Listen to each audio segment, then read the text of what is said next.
नमो नमः, सुप्रभातम। आप सभी का हमारे YouTube channel SP Sanskrit 6 to 10 में स्वागत है। जितने भी नए दर्शक अध्ययन करने वाले छात्र हैं, इस चैनल को सब्सक्राइब करें, लाइक करें और शेयर करें। आपने देखा होगा पिछली कक्षाओं में हमने पढ़ा था स्वर संधि के अंतर्गत आने वाली विविध संधियों को। आज हम पढ़ेंगे स्वर संधि के अंतर्गत आने वाली पररूप संधि। आइए पररूप संधि के विषय में हम समझते हैं। पररूप संधि जो है स्वर संधि का एक अंग है, यानी स्वर संधि का एक भाग है। इस पररूप संधि के नियमों का जो प्रतिपादन करता है, अर्थात नियमों को जो बताता है, उस सूत्र का नाम है एंगी पररूपम। क्या नाम है? एंगी पररूपम। यह एंगी पररूपम सूत्र ही इन नियमों का प्रतिपादन करता है, अर्थात नियमों को बताता है। आइए हम नियम के तरफ ध्यान देते हैं, नियम को समझते हैं। सबसे पहले आप इस नियम को समझें, इस परिभाषा को समझें, जिससे आप डिफाइन कर पाएं कि नियम वस्तुतः है क्या। देखिए, अवर्णांत उपसर्ग के बाद, अवर्णांत उपसर्ग, यहाँ पे दो चीजें ध्यान देना आपको। पहला देना है अवर्णांत होना चाहिए, अवर्णांत में भी उपसर्ग होना चाहिए। क्या होना चाहिए? उपसर्ग, जो आपने पिछली कक्षाओं में पढ़ा था, उपसर्ग 22 हैं। अवर्णांत उपसर्ग के बाद यदि एंगादि धातु हो, एंगादि धातु हो तो क्या होता है? उन दोनों को मिलके पररूप एकादेश होता है। तीन पक्षों पे ध्यान देना है। सबसे पहला पक्ष है अवर्णांत उपसर्ग होना चाहिए, अर्थात ऐसा उपसर्ग जिसके अंत में अ या आ आए, उसको क्या कहेंगे? अवर्णांत उपसर्ग कहेंगे। उसके बाद यदि एंगादि धातु, एंगादि का अर्थ होता है ए और ओ, धातु का अर्थ होता है क्रिया, जैसे जाना, पढ़ना, खाना, सोना, हंसना, ये सारी क्या है? क्रियाएं हैं। आप समझ पा रहे होंगे। अवर्णांत का अर्थ होता है अवर्ण, इसमें ध्यान दे, अवर्ण, अवर्ण यानी अ या आ। क्या होगा? अ या आ। उसके बाद एंगादि धातु हो, एंगादि में दो शब्द आते हैं, ए और ओ। क्या आता है? ए और ओ को एंग नाम से जाना जाता है। किस नाम से? एंग बोला जाता है। तो धातु में क्या चाहिए? ओ हो या ए हो। उपसर्ग में क्या चाहिए? अ हो या आ हो। तो दोनों को मिलके पररूप एकादेश होता है, अर्थात इसको इसमें मिला दिया जाएगा और बन जाएगा ए, इसको इसमें मिलाइएगा, बन जाएगा ओ। ध्यान दीजिएगा, यह जो संधि है वृद्धि संधि का अपवाद है।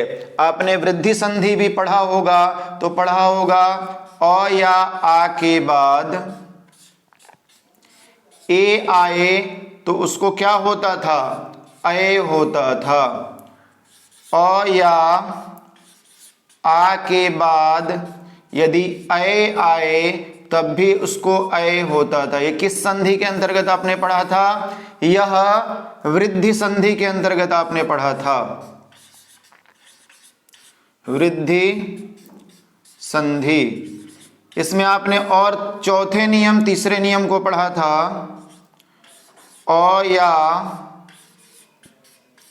आ के बाद यदि ओ आए तो उसको औ होता है। क्या होता है? औ होता है। चौथा नियम आपने पढ़ा था, अ या आ के बाद यदि औ आए तो उसे भी औ होता है। यह नियम आपने पढ़ा हुआ था, लेकिन इसमें से दो नियमों को छांट लिया गया। पहला यह नियम और दूसरा यह नियम। सेम यहाँ का यहाँ आपको दिख रहा होगा, पहले में भी दिख रहा होगा, दूसरे में भी दिख रहा होगा, लेकिन यहाँ पे उपसर्ग और धातु की बात नहीं कही गई थी। ध्यान समझिएगा, जो आपने वृद्धि संधि पढ़ा था, वृद्धि संधि में ना ही उपसर्ग चाहिए था, ना ही धातु चाहिए था। यह सामान्य प्रक्रिया थी। लेकिन एंगी पर रूपम, पर रूप संधि यह कहता है कि उसको पहले उपसर्ग चाहिए और बाद में धातु चाहिए। उदाहरण के माध्यम से हम समझते हैं। पहला उदाहरण हम लेते हैं, प्र धन एजते। अब ध्यान दीजिएगा, यह जो पहला आप देख रहे हैं, पहला प्र देख रहे हैं, आपको याद होगा हमने जब उपसर्ग पढ़ा था तो पढ़ा था प्र परा। यह क्या है? उपसर्ग है। और यह क्या है? धातु है, क्रिया है। नियम कहता है कि यदि उपसर्ग का अ या आ हो तो आप यहां पे देखिए उपसर्ग का अ मिल रहा है और धातु का ए होना चाहिए। यहां पे धातु का ए मिल रहा है। इसको वर्ण विन्यास कीजिए पहले, ज्यादा बेहतर समझ पाएंगे। प है, प में र है, र में अ है, प्र हो गया। उसके बाद आइए, ए है, ज है, ज में अ की मात्रा है, त है और त में अ की मात्रा है। किसकी मात्रा है? अ की मात्रा है। नियम कहता है यदि अ हो तो आप देख रहे हैं उपसर्ग का अ मिल गया, धातु का ए मिल गया, यह अ जो है वह ए में आ जाएगा, यानी दोनों मिलकर के ए हो जाएगा। आप ऐसा भी कह सकते हैं पर रूप होना, यानी अ का इसमें मिलना, पर यानी बाद में मिल जाना, पर यानी बाद से मिल करके उसी में समाहित हो जाना। तो यह अ जो है कट जाएगा और समाप्त होकर के ए में मिल जाएगा। अब इसको आप मिलाइए, प र ए, प्रे हो गया, ज अ, क्षमा चाहता हूं यहां पे ए है, यहां पे क्या है? अ नहीं है, यहां पे ए है, ए क्योंकि त में ए है। अब प्र ज हो गया, त में ए मिलाइए, क्या बन गया? प्रेजते। क्या बना? प्रेजते। ध्यान से समझिएगा, इसमें सिर्फ इतना समझना है कि पहला जो शब्द मिले आपको वह उपसर्ग होना चाहिए, दूसरा जो शब्द मिले वह धातु होना चाहिए। उपसर्ग में भी जिसके अंत में अ आए या आ आए, जिसके अंत में अ या आ आए। धातु ऐसा हो जिसके प्रारंभ में ए या ओ आए, तभी पररूप एकादेश होगा, तभी पररूप संधि होगी। आइए इसको आप समझ पाए होंगे। अगला देखते हैं, उपदन एही। अगला उदाहरण हम देखते हैं, उप है और एही है। अब पुनः आप समझ पा रहे होंगे, उप के अंत में क्या है? अ है। तो यह उप जो है उपसर्ग भी है और अवर्णांत भी है, यानी अ उसके अंत में आ रहा है। यह धातु है और ए है, ये मिल रहा है, यह समाप्त होकर के इसमें मिल जाएगा। तो अब देखिए यह वो ऐसा स्वरूप बनेगा, इसका उप हलंत हो जाएगा और दूसरा ए ही,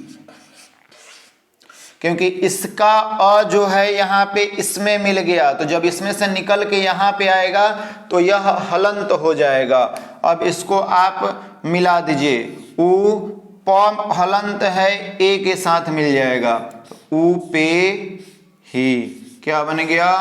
उपे ही। समझ में आ रहा होगा आप सभी को। अब आते हैं पहले नियम को, आप समझ पाए होंगे। पहला नियम यह कहता है उपसर्ग का अ या आ आए, धातु का ए या ओ हो प्रारंभ में, तो इसको मिलके इसमें और इसको मिलके इसमें, यानी ये इसमें मिलेगा तो ए होगा, अ या आ ओ में मिलेगा तो ओ होगा। समझ में आ रहा है आप लोगों को? आइए दूसरे नियम को हम देखते हैं। प्रधन, यहां पे हम देखते हैं प्र है, प्र के बाद हम लिखते हैं ओषति। क्या लिखते हैं? ओषति। अब ध्यान से समझिए, पुनः वही कंडीशन है, यहाँ पे उपसर्ग होना चाहिए और वो भी उपसर्ग ऐसा जिसके अंत में अ या आ आए। तो प्र में आपको अ दिख रहा होगा। दूसरा क्या चाहिए, धातु चाहिए जिसके प्रारंभ में क्या हो, ओ हो, तो आपको यहाँ ओ भी मिल गया। अब यह जो अ है इसका, यह अ इस ओ में यानी पररूप हो गया, इसके समान हो गया। अब यहाँ पे आपको स्थिति दिखेगी, प्र जो है वह हलंत हो जाएगा और ओषति दिखेगी, ओषति। अब इसको मिला दीजिए आप, मिलाने का वही तरीका है वर्ण का संयोग करना। तो प्र में ओ को मिलाई क्योंकि प्र हलंत है, प्रोषति। यह हो गया दूसरे नियम का उदाहरण, यानी उपसर्ग का अ या आ हो, धातु का प्रारंभ ओ से हो, तो अ या आ जो है ओ में मिलके ओ हो जाता है। किस में मिल जाता है, ओ में। आप देखिए जो अ है ओ में मिल गया, अ यहां से समाप्त हो गया। यही है आपका पररूप संधि।